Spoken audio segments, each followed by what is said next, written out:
इसी बीच बड़ी खबर आ रही है यूपी से, जहां पर यूपी सरकार पर विपक्षी पार्टी बीएसपी ने जमकर निशाना साधा और कहा है कि विधानसभा सत्र में जो सभी यूपी के ज्वलंत मुद्दे हैं वो उठाए जाएंगे। ये कहना है नेता प्रतिपक्ष स्वामी प्रसाद मौर्य का। साथ ही साथ उनका यह भी कहना है कि न्यायाधीश का घर भी सुरक्षित नहीं है यूपी सरकार में। तो किसानों की समस्याएं भी विधानसभा सत्र में उठाई जाएगी और जितने भी यूपी के ज्वलंत मुद्दे हैं वो उठाए जाएंगे। बसपा नेता नसीमुद्दीन सिद्दीकी ने भी ये बयान दिया है, कहा कि सरकार लगातार गन्ना किसानों का शोषण कर रही है और किसानों का बकाया और उनकी तमाम समस्याएं हैं वो भी सामने रखी जाएंगी। नेता प्रतिपक्ष स्वामी प्रसाद और बीएसपी नेता नसीमुद्दीन सिद्दीकी का ये बयान आया है। कुल मिलाकर देखा जाए दोनों बयानों को तो यूपी सरकार पर जमकर निशाना साधा है बीएसपी ने और कहा है कि न्यायाधीश का घर भी अब सुरक्षित नहीं रह गया है। तो सूबे की सरकार को हर मोर्चे पर विफल करार बताते हुए कहा है कि विधानसभा सत्र में यूपी के जितने भी ज्वलंत मुद्दे हैं उन सभी मुद्दों को उठाया जाएगा।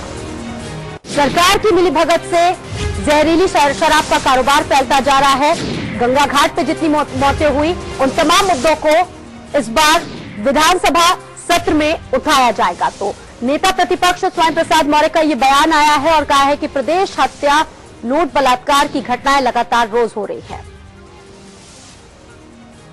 और अनूप त्रिपाठी हमारे संवाददाता लखनऊ से हमारे साथ जुड़ गए ज्यादा जानकारी के लिए।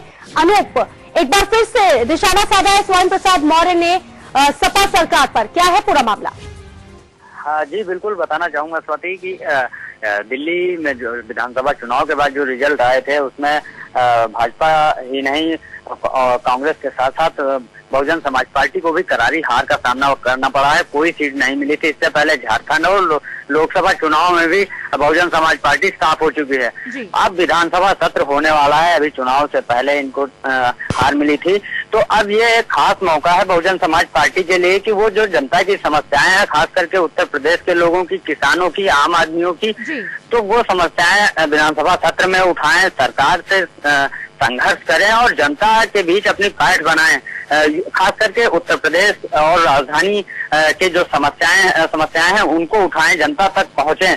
तो इसकी तैयारी बहुजन समाज पार्टी ने कर ली है और बाकायदा इस जो स्वामी प्रसाद मौर्य हैं, नेता विधानमंडल दल बहुजन समाज पार्टी, उन्होंने प्रेस कॉन्फ्रेंस करी है और इसकी जानकारी दी है मीडिया को कि जितने भी बड़े मुद्दे हैं, कानून व्यवस्था का मामला हो, चाहे स्वास्थ्य फ्लू का मामला हो, बीमारियों का मसला हो, ये सभी मुद्दे वो उठाएंगे विधानसभा सत्र में और सरकार से जवाब तलब करेंगे कि सरकार जवाब दे आखिर इस पर कार्रवाई कब तक होगी। जी, तो अनु कुल मिलाकर देखा जाए जितने भी यूपी के ज्वलनशील मुद्दे हैं वो विधानसभा सत्र में उठाए जाएंगे। इससे पहले भी मायावती ने अपने कार्यकर्ताओं में, अपने नेताओं में जोश भरा था और कहा था कि इस बार विधानसभा जो चुनाव है पूरे जोश और ऊर्जा के साथ कार्यकर्ता उन चुनावों को लेके पूरी तरह से अपनी तैयारियों में अभी से जुट जाए। तो क्या लगता है कि जो कार्यकर्ता है, जो नेता है, वो पूरी तैयारी में दिख रहे हैं इस बार? जी बिल्कुल।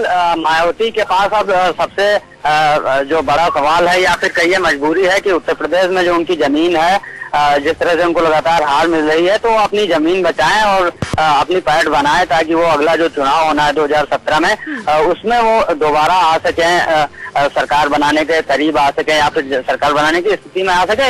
इसकी तैयारी बसपा मुखिया ने शुरू कर दी है और वही आज उसी का जो एक स्वरूप था वो देखने को मिला स्वामी प्रसाद मौर्य की प्रेस कॉन्फ्रेंस में, जो उन्होंने कल से शुरू हो रहे विधानसभा सत्र के लिए दी है। तो निश्चित तौर पर ये जितनी भी बड़ी समस्याएं हैं, बड़े मसले हैं, कानून व्यवस्था का मामला हो या फिर जो मंत्रियों पर आरोप लग रहे हैं उनका मामला हो या फिर भ्रष्टाचार का मामला हो, तो ये सभी मुद्दे बसपा उठाएगी और निश्चित तौर पर जनता के बीच जाएगी। जी अनूप, अगर बात कर ली जाए गन्ना किसानों की, तो गन्ना किसानों की जो समस्याएं हैं वो कई बार सत्रों में उठाई जाती है विधानसभा की, लेकिन अभी तक कोई सकारात्मक रवैया देखने को नहीं मिलता है। अब की बार कितना अलग तरीके से इस मुद्दे को उठाया जाएगा?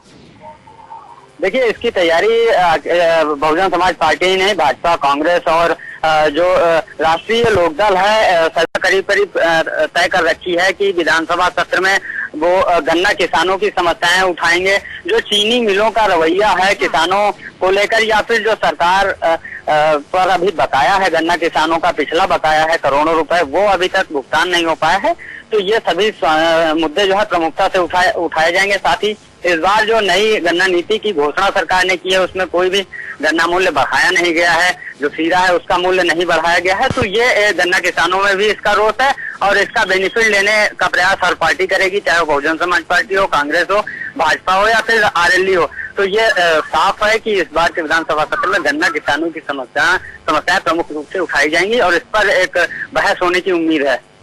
चलिए, बहुत बहुत शुक्रिया इस तमाम जानकारी के लिए अनूप त्रिपाठी आपका। तो कुल मिला के यूपी के जितने भी ज्वलंत मुद्दे, चाहे वो कानून व्यवस्था का मुद्दा हो, गन्ना किसानों का मुद्दा हो, पूरी तरह से विपक्षी पार्टियां इन मुद्दों को लेकर सरकार पर हावी दिख रही हैं। और इस बीच नेता प्रतिपक्ष स्वामी प्रसाद मौर्य का बयान आया है और कहा है उन्होंने कि यूपी के सभी ज्वलनशील मुद्दे इस बार विधानसभा सत्र में उठाए जाएंगे। तो पूरी तरह से यूपी सरकार को घेरने की कोशिश होगी विपक्षी पार्टियों की तरह।